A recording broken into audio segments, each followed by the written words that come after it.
হরে কৃষ্ণা। সকল ভক্তদেরকে জানাই কৃষ্ণের প্রীতি ও শুভেচ্ছা, বিনম্র প্রণাম। আজকে আমি শুভ সফলা একাদশীর মাহাত্ম্য বলার চেষ্টা করছি। সবাই কৃপা আশীর্বাদ করবেন। হরে কৃষ্ণ এবং শ্রবণ করে ব্রত পূর্ণ করবেন। ওম জ্ঞানং তিমিরান্ধস্য জ্ঞানং জন শলাকয়া চক্ষুরন্মীলিতং যেন তস্মাৎ শ্রী গুরুবে নমঃ। নমো বিষ্ণুপাদায় কৃষ্ণপৃষ্ঠায় ভূতলে শ্রীমতে জয়পতাকায় স্বামিনীতি নামিনে। নমো আচার্যপদায় নিতাই কৃপা পদায়িনে গৌরকথা দামোদায় নগর গ্রাম তারিণী। নমো বিষ্ণুপাদায় কৃষ্ণপৃষ্ঠায় ভূতলে শ্রীমতে ভক্তিবেদান্ত স্বামিনীতি নামিনে। নমস্তে সরস্বতী দেবী গৌরবাণী প্রচারিণে निर्विशेष शून्यवादी पच्यत देश तारिणी। जय श्री कृष्ण चैतन्य प्रभु नित्यानंद श्री अद्वैत गदाधर शिवासादि गौर भक्तवृंद। हरे कृष्ण कृष्ण कृष्ण हरे हरे, हरे राम राम राम हरे हरे। हरे कृष्ण। शुभ सफला एकादशी। পৌষ মাসে কৃষ্ণপক্ষের একাদশীর নাম হল সফলা একাদশী। ব্রহ্মাণ্ড পুরাণে যুধিষ্ঠির শ্রীকৃষ্ণ সংবাদে তিথির মাহাত্ম্য বর্ণিত হয়েছে। যুধিষ্ঠির বললেন, এ প্রভু, পৌষ মাসের কৃষ্ণপক্ষী একাদশীর নাম, বিধি এবং পূজ্য দেবতা বিষয়ে আমার কৌতূহল নিবারণ করুন। শ্রীকৃষ্ণ বললেন, এই মহারাজ, আপনার প্রতি স্নেহবশত সে ব্রতকথার বিষয়ে বলছি। এই মহারাজ, আপনার প্রতি স্নেহবশত সেই ব্রতকথার বিষয়ে বলছি। এই ব্রত আমাকে যেরকম সন্তুষ্ট করে, বহু দান দক্ষিণাযুক্ত যজ্ঞাদির দ্বারা আমার সেরকম সন্তুষ্ট হয় না।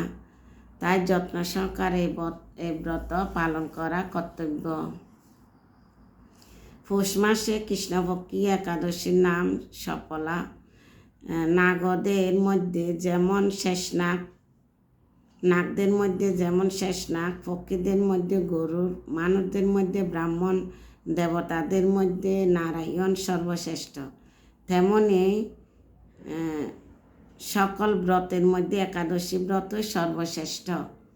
এই মহারাজ, যারা ব্রত পালন করেন তারা আমার অত্যন্ত প্রিয়। তাদের এই জগতে ধন লাভ ও পরজগতে মুক্তি লাভ হয়। হাজার হাজার বছর তপস্যা সেই ফল লাভ হয় না। একমাত্র সফলা একাদশীতে রাত্রি জাগরণের ফলে তা অনায়াসে প্রাপ্ত হওয়া যায়।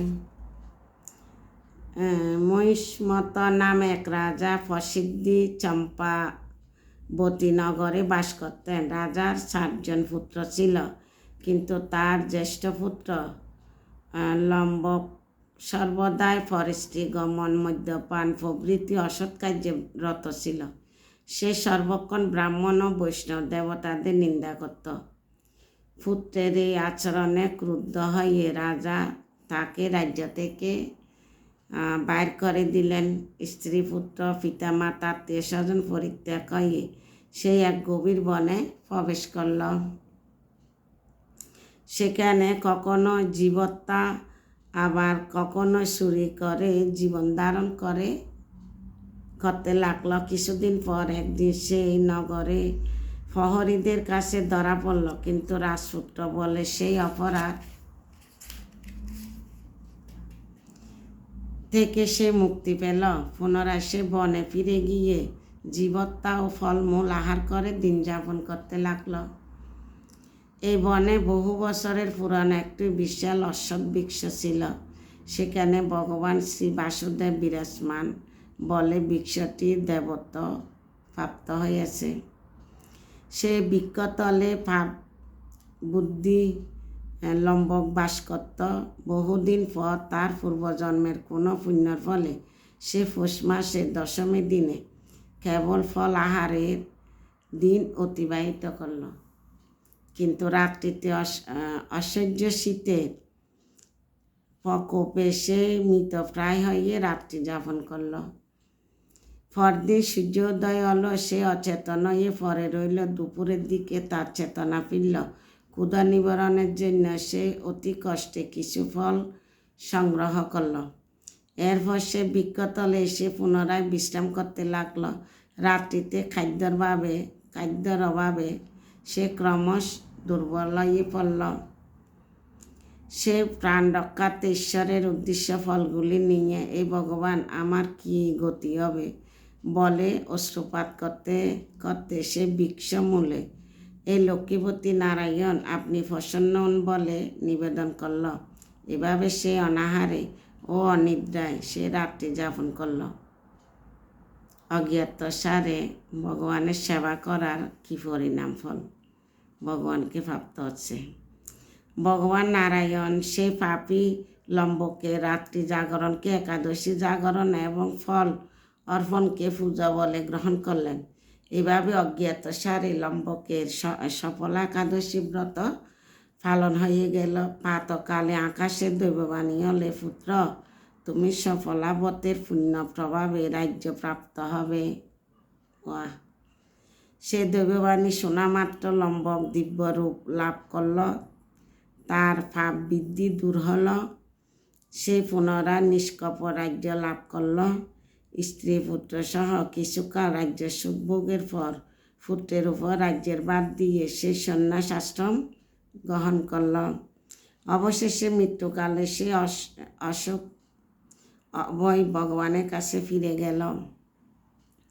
এই মহারাজ, এভাবে সফল একাদশী যিনি পালন করেন তিনি জাগতিক সুখ ও পরের মুক্তি লাভ করেন। এই ব্রতে যারা শ্রদ্ধাশীল তারাই ধন্য, তাদের জন্ম সার্থক, এতে কোনো সন্দেহ নেই। ব্রত পাঠ ও শ্রবণে মানুষের রাজসীয় যজ্ঞের ফল লাভ হয়। সফল একাদশীর মাহাত্ম্য, একাদশী তাকে ব্রত শ্রবণ করে মাহাত্ম্য শ্রবণ করে ব্রত পূর্ণ করবেন এবং অজ্ঞাতসারে উপবাস ছিল, তার কারণে ভগবানকে লাভ করছে। আজকে সফল একাদশী এই মাহাত্ম্য আসলো উজ্জীবনী। তো আমরা জ্ঞাত বা অজ্ঞাতসারে যদি একাদশী থাকি, রাত্রি জাগরণ বা নাই পারলে তো অনেক ভাগ্যবান ঠান্ডার দিনে। তো ব্রত পূর্ণ করলে পুরা সফল একাদশী ফল পাবেন। হরে কৃষ্ণ। সবাইকে প্রণাম। ভুল ত্রুটি নিজে গুণে ক্ষমা করবেন।